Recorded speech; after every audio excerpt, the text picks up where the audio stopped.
Bismillahirrahmanirrahim. Assalamualaikum warahmatullahi wabarakatuh. Sahabat Mida dimanapun Anda berada, kembali lagi dalam segmen kita Qohwah, Qaulun wa Hikmah. Insyaallah pada segmen kali ini kita akan membahas tentang apa saja hal-hal yang patutnya sebagai seorang muslim menghindari amalan-amalan ini. Dari sekian banyak kita akan bahas beberapa pada segmen kali ini. Tonton video ini sampai lengkap. Sebagai seorang muslim, kita harus menyadari bahwasanya ada hal-hal yang menjadi kewajiban kita dan juga ada hal-hal yang hendaknya kita jauhi dari diri kita maupun pikiran kita, naudzubillah kalau sampai dalam tingkat pengamalan kita. Maka dari itu kita akan bahas apa-apa yang perlu dihindari dari karakter kita sebagai seorang muslim agar senantiasa keimanan kita hari demi hari akan terus semakin bertambah dan insya Allah kita digolongkan menjadi orang-orang yang kelak mendapat syafaat dari Allah Subhanahu wa taala. Yang pertama adalah al-qanaatu bijahlid-din. Yang artinya adalah merasa cukup dari kebodohannya akan agama. Kita menyadari bahwasanya kita tidak boleh merasa cukup dari ilmu yang kita miliki. Thalabul ilmi minal mahdi ilal lahdi. Yang artinya kita harus terus belajar. Bahkan sampai kita nanti dewasa pun kita akan terus belajar. Tidak boleh kita merasa cukup dari ilmu yang kita miliki. Maka kita perlu terus belajar dan terus belajar. Sebagaimana yang disampaikan oleh Imam Syafi'i dalam wasiatnya kepada murid-muridnya, al-hirsu. Yang artinya adalah tamak. Pada biasanya tamak itu dilekatkan pada suatu hal yang negatif. Namun dalam proses menuntut ilmu, ketamakan itu sangat dibutuhkan sebagai penuntut ilmu agar kita senantiasa terus merasa kosong. Sebagaimana botol yang kosong, jika diisi air, dia akan terisi. Sebaliknya jika botol itu terus merasa penuh, maka diisi air apapun atau cairan apapun, dia akan tumpah dan tidak akan masuk. Maka yang pertama perlu kita tanamkan pada diri kita adalah rasa tidak boleh merasa cukup dalam proses menuntut ilmu, terkhusus dalam ilmu agama. Banyak sekali disiplin-disiplin keilmuan agama yang perlu kita pahami dari ibadah, dari akidah, dan juga dari tauhid, dan dari hal-hal lainnya yang perlu kita pahami. Mungkin kita bisa mendalami bagaimana sholat kita agar lebih khusyuk, bagaimana bacaan kita bisa lebih menenangkan hati kita, bagaimana puasa kita kualitasnya lebih meningkat, dan seterusnya dan seterusnya. Maka jangan pernah merasa cukup dari keilmuan agama yang kita miliki. Dan yang kedua adalah suhbul bukhli. As-suhbu artinya adalah sebuah kedekatan. Al-bukhl itu artinya kebakhilan. Hal yang kedua yang patut kita hindari sebagai seorang muslim adalah menanamkan diri kita sifat bakhil. Maka dari itu kita yang pertama harus menyadari dari mana kita dapatkan semua yang kita miliki. Semua itu datang dari Allah Subhanahu wa taala dan kita memiliki tanggung jawab dari apa yang kita miliki ada milik orang lain. Sebagaimana kita diajarkan dalam berzakat. Ketika kita memiliki kekayaan atau harta dalam batas tertentu, dalam durasi waktu tertentu, maka kita diwajibkan untuk menyisihkan harta kita sesuai dengan yang sudah dicantumkan dalam syariat, 2,5% dari harta kita ketika sudah memasuki nisab untuk orang-orang yang membutuhkan yang dikategorikan dalam 8 asnaf tersebut, atau mungkin dalam pertanian, atau mungkin dalam penghasilan, itu semua dikaitkan dengan hak milik orang lain juga Allah sisipkan di sana. Maka dari itu tidak boleh kita merasa semua harta yang kita punya, semua harta yang kita miliki datangnya murni dari diri kita. Itu semua adalah titipan dari Allah yang kelak akan dimintai pertanggungjawaban dari mana kita dapatkan dan kemana kita belanjakan.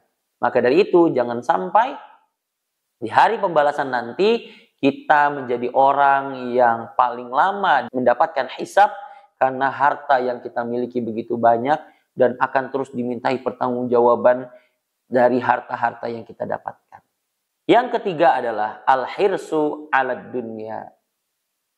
Jangan sampai kita menjadi orang yang tidak tamak kepada ilmu, namun kita tamak kepada dunia. Maka kita perlu menjadi orang yang tidak boleh tamak terhadap urusan dunia. Patut banyak bersyukur dari apa yang kita miliki.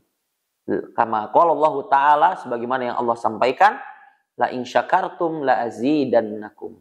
Maka kita perlu patut banyak bersyukur dari semua yang kita miliki. Kita bersyukur kepada Allah agar Allah senantiasa menambahkan keberkahan, menambahkan rizki kepada kita yang mungkin tidak selalu dalam bentuk materi, tapi bisa jadi dalam bentuk kekeluargaan, dalam bentuk kesehatan, dalam bentuk kemudahan dalam setiap urusan. Itu juga sebuah rizki yang terkadang kita tidak sadari mendapatkan itu semua dalam setiap keseharian kita, tapi kita anggap rezeki itu hanya dalam bentuk materi. Maka kesempitan dalam sudut pandang ini menjadikan kita tamak akan dunia dan lupa untuk bersyukur kepada Allah Subhanahu wa taala. Dan juga wujud kesyukuran lainnya adalah memaksimalkan ibadah kita kepada Allah dengan tidak meninggalkan perintah-perintahnya dan menjauhi apa yang dilarangnya. Yang selanjutnya adalah arya'u bil amal. Ketika kita sudah berusaha untuk memaksimalkan ibadah kita, amalan kita, kita harus menjaga hati kita. Jangan sampai hadir setan menggoda hati kita dan menjadikan amalan kita untuk makhluk atau hanya untuk dinilai oleh makhluk. Patut kita luruskan terus niat kita agar apa yang kita niatkan, agar apa yang kita amalkan hanya untuk mendapatkan ridho Allah Subhanahu wa taala. Jangan sampai amalan-amalan kita menjadi sia-sia di hadapan Allah Subhanahu wa taala karena tersisipnya unsur-unsur makhluk, karena ingin dilihat, karena ingin mendapatkan perhatian dan seterusnya naudzubillahi min dzalik. Dan yang kelima adalah arya'u bi ra'yil ujub. Keriaan yang patut kita hindari selanjutnya adalah merasa ingin dinilai hebat oleh orang lain. Banyak sekali kisah-kisah di mana sahabat-sahabat Rasulullah Shallallahu Alaihi Wasallam dulu mungkin tidak terkenal di dunia, tapi mereka terkenal di arsy, di langit. Maka dari itu hendaklah kita sama-sama berlomba-lomba dalam kebaikan, sehingga amalan kita tidak dilandasi atas dasar ingin dipuji atau diagung-agungkan atau dihebat-hebatkan oleh orang lain. Karena ini bisa jadi mengikis amalan kita yang tadinya dalam rangka untuk mendapatkan ridha Allah Subhanahu wa taala, lagi-lagi unsur makhluk masuk ke dalam amalan kita tadi, masuk ke dalam hati kita, sehingga kita ingin merasa dinilai, merasa diangkat. Nauzubillahi min dzalik. Maka dari itu 5 hal tadi patut kita hindarkan dalam setiap kegiatan kita. Yang pertama, saya ulangi, tadi ada yang namanya al-qana'atu bijahl. Jangan sampai kita pernah merasa cukup dengan kebodohan yang sebenarnya ada pada diri kita. Kita harus terus belajar. Kita harus terus menggali ilmu-ilmu yang begitu luas Allah Subhanahu wa taala pamparkan di muka bumi ini, khususnya ilmu agama, maka kita perlu terus belajar. Yang kedua, menjadikan diri kita menjadi sifat bakhil. Jangan sampai Allah sisipkan sifat bakhil pada diri kita. Padahal di situ adalah kuasa Allah, karunia Allah yang Allah berikan kepada kita. Semua ini hanyalah titipan. Semua ini hanyalah titipan Allah Subhanahu wa taala yang nanti akhir akan diambil oleh Allah Subhanahu wa taala. Yang ketiga adalah merasa tamak akan urusan dunia.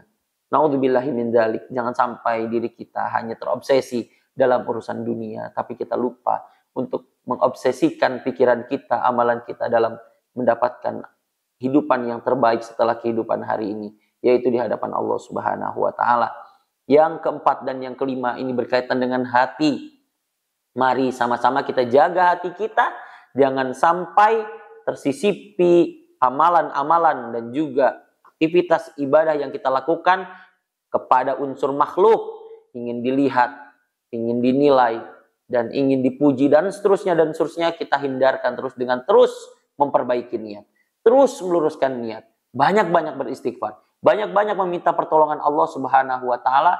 Jangan sampai amalan kita ini menjadi sia-sia karena kita sisipkan selain Allah dalam amalan kita. Wabillahil hidayatu wat taufik. Semoga materi yang singkat ini bisa menjadi sedikit pengingat khususnya bagi diri saya pribadi dan juga bagi sahabat Nida di manapun Anda berada. Barakallahu li wa lakum. Naktafi bihadzal qadar. Mohon maaf jika ada kekurangan. Yang benar datangnya dari Allah Subhanahu wa taala. Yang salah datangnya dari diri saya pribadi. Jangan lupa dukung terus kanal YouTube kami dengan cara like, komen, dan subscribe. Akhir kalam, assalamualaikum warahmatullahi wabarakatuh.